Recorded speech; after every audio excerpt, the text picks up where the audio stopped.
నమస్తే, welcome to right angle. Nationalist hub జాతీయవాద జర్నలిజాన్ని మీకు అందిస్తోంది.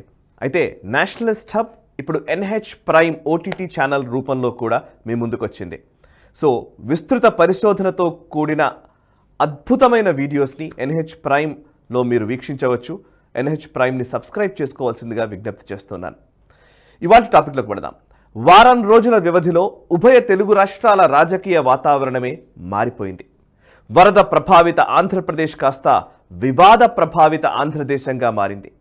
తిరుమల శ్రీవారి లడ్డూ ప్రసాద వివాదాన్ని ఉద్దేశపూర్వకంగా లేవదీశారని ఒకరు, సహేతుక పరిష్కారాన్ని వెతక్కుండా అనవసరంగా రాజకీయం చేస్తున్నారని మరొకరు, ఇలా అనేక వాదనలు ముందుకొస్తున్నాయి. వివాదంపై AP deputy CM Pawan Kalyan తీవ్ర స్వరంతో స్పందించిన తర్వాత పరిస్థితి మరింత గంభీరంగా మారింది. సినీ నటులు, కమ్యూనిస్టులు, క్రైస్తవ మత పెద్దల వరకు ప్రతి ఒక్కరూ తమ అభిప్రాయాలను కుమ్మరిస్తున్నారు. సనాతన ధర్మం, లౌకిక స్ఫూర్తి గురించి పవన్ కళ్యాణ్ అర్థవంతమైన చర్చను లేవదీసిన తర్వాత కుతర్కాలు, నీలాపనిందలు బయలుదేరాయి. Pawan Kalyan BJP secret agent అని, ఏపీలో ప్రత్యేకమైన రాజకీయ వాతావరణం, సాంస్కృతిక నేపథ్యం కారణంగా బీజేపీ నేరుగా పట్టు సాధించడం అసాధ్యం కాబట్టి పవన్ కళ్యాణ్ను పురమాయించి ఉంటుందనే వాదనలు కూడా ముందుకొచ్చాయి. ఈ మొత్తం సంవాదంలో అవసరమైన అంశాలు చర్చకొచ్చాయి.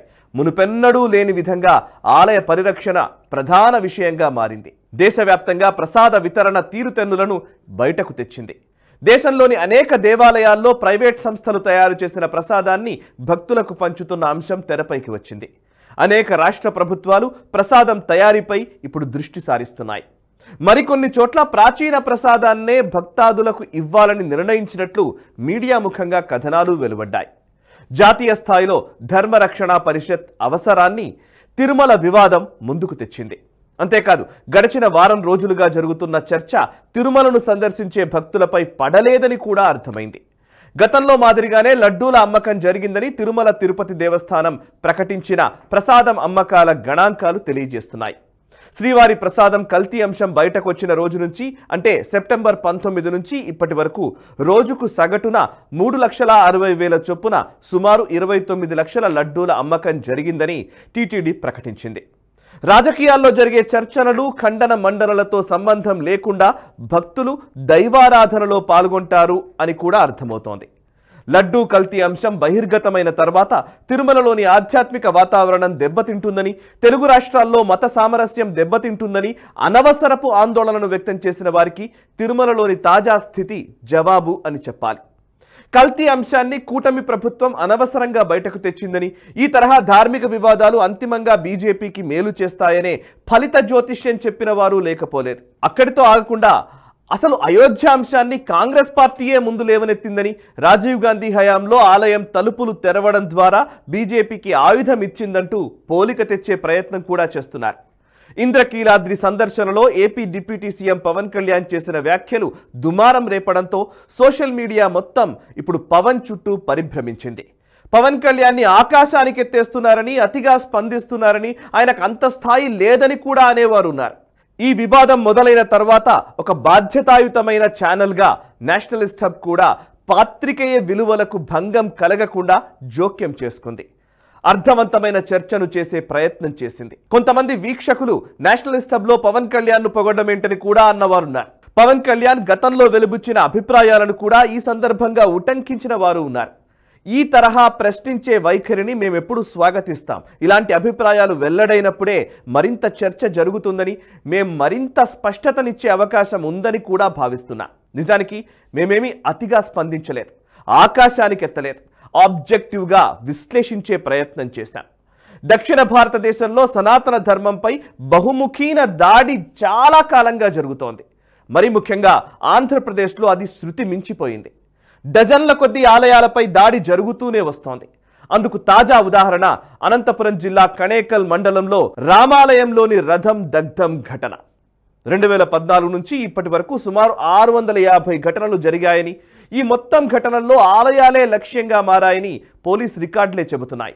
ఈ దాడులకు వ్యతిరేకంగా నిలబడి పోరాడేందుకు సాధు సంతులు ఎంతమంది ముందుకొచ్చినా అనేక కారణాల వల్ల వారికి తగిన మద్దతు లభించలేదనే చెప్పాలి.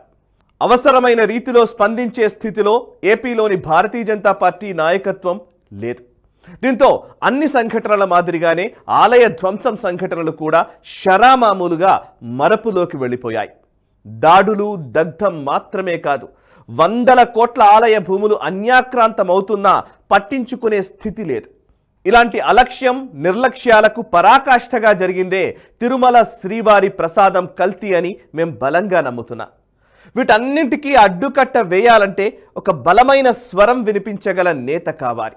ప్రజల నుంచి తక్షణ స్పందనలు రావాలి. విషయం తీవ్రత ప్రజలకు అర్థం కావాలి. ఇదంతా జరగాలంటే కేవలం ఒక రాజకీయ నాయకుడు మాత్రమే ఉంటే సరిపోదు. సదరు నేతలకు ప్రజల్లో అభిమానం కూడా ఉండాలి. అప్పుడు మాత్రమే తగుమాత్రం కదలిక సాధ్యమవుతుంది. అధికార యంత్రాంగం అప్రమత్తమై చర్యలకు పూనుకుంటుంది. మొన్నటి అసెంబ్లీ ఎన్నికల తర్వాత ఏపీలో కూటమి ప్రభుత్వం ఏర్పడింది. పవన్ కళ్యాణ్ ఉప ముఖ్యమంత్రి పదవి చేపట్టారు. ప్రభుత్వం ఏర్పడిన 3 మాసాల్లోనే తిరుమల ప్రసాదం కల్తీ అంశం బయటకొచ్చింది. డిప్యూటీ సీఎం హోదాలో ఉన్న పవన్ కళ్యాణ్ తగు తీవ్రతతో స్పందించడంతో ఇప్పుడు ఈ విషయం తెలుగు రాష్ట్రాల పరిధిని దాటి పొరుగు రాష్ట్రాలకు కూడా పాకింది. సనాతన ధర్మంపై జరుగుతున్న దాడిని, లౌకికవాదానికి సంకుచిత అర్థాన్ని అంటగడుతున్న తీరును పవన్ కళ్యాణ్ చర్చకు పెట్టడంతో జాతీయ మీడియా కూడా తిరుమల వివాదంపై దృష్టి సారించింది. ఏదైనా ఒక ప్రాధాన్యం గల అంశం, ఆధ్యాత్మిక విశిష్టత గల అంశం చర్చకు రావాలంటే అది లేవనెత్తుతున్న వారి ప్రాముఖ్యత కూడా ప్రధాన భూమిక పోషిస్తుంది. అలా కాకుండా ఎవరు లేవనెత్తినా విషయ ప్రాముఖ్యతను అర్థం చేసుకుంటే బాగుండేది. కానీ అలాంటి స్థితి మన సమాజంలో లేకపోవడం కూడా విచారకరం. డిప్యూటీ సీఎం పవన్ కళ్యాణ్ తిరుమల ప్రసాద కల్తీ వివాదంపై వైఖరిని ప్రకటించగానే మాలాంటి వాళ్ళం విషయం ప్రాధాన్యత రీత్యా వెంటనే మద్దతును ప్రకటించాం. పవన్ కళ్యాణ్ గారి తీవ్ర స్వరం వల్ల తిరుమల మాత్రమే కాదు, ఉభయ తెలుగు రాష్ట్రాలు సహా దేశంలోని అనేక ప్రాచీన దేవాలయాల్లో జరుగుతున్న కైంకర్యాల గురించి, ప్రసాద వితరణ గురించి చర్చలు, చర్యలు, తనిఖీలు మొదలయ్యాయి. జాతీయ స్థాయిలో ధార్మిక పరిషత్ ఏర్పాటు సాధ్యాసాధ్యాల చర్చ మొదలైంది. ప్రసాద వితరణ బాగోగుల చర్చ మధుర, ప్రయాగ్రాజ్, అయోధ్యకు కూడా చేరింది.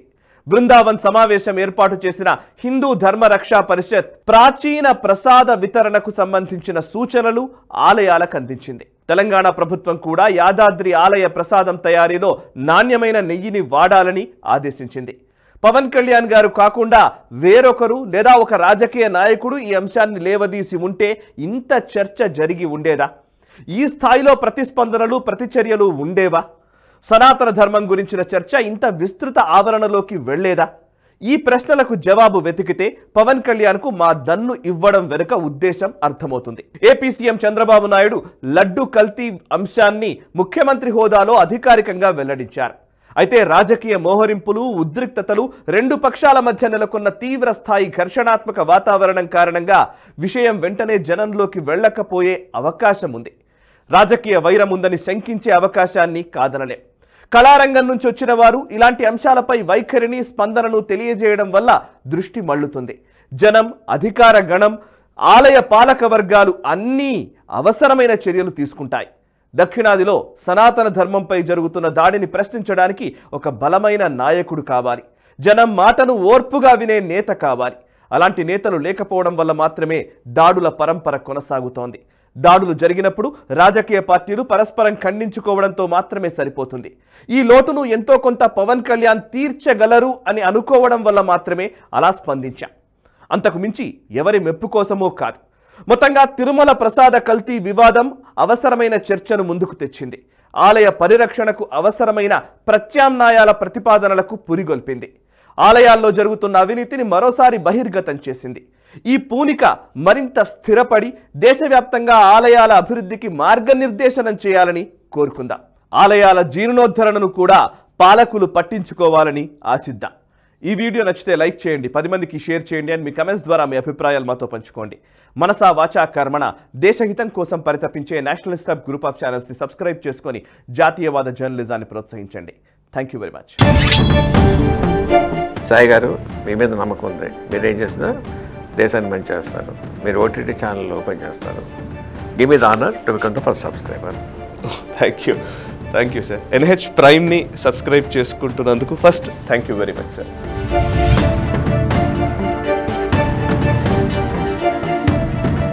ఈ వీడియో మీకు నచ్చినట్టయితే లైక్ చేయండి, 10 మందికి షేర్ చేయండి. అలాగే కామెంట్ల రూపంలో మీ అభిప్రాయాలను మాతో పంచుకోండి. Nationalist hub group of channels ను సబ్స్క్రైబ్ చేసుకుని తెలుగునాట జాతీయవాద జర్నలిజాన్ని ప్రోత్సహించండి. ఈ వీడియో కింద ఉన్న బెల్ ఐకాన్ పై క్లిక్ చేయడం మర్చిపోవద్దు.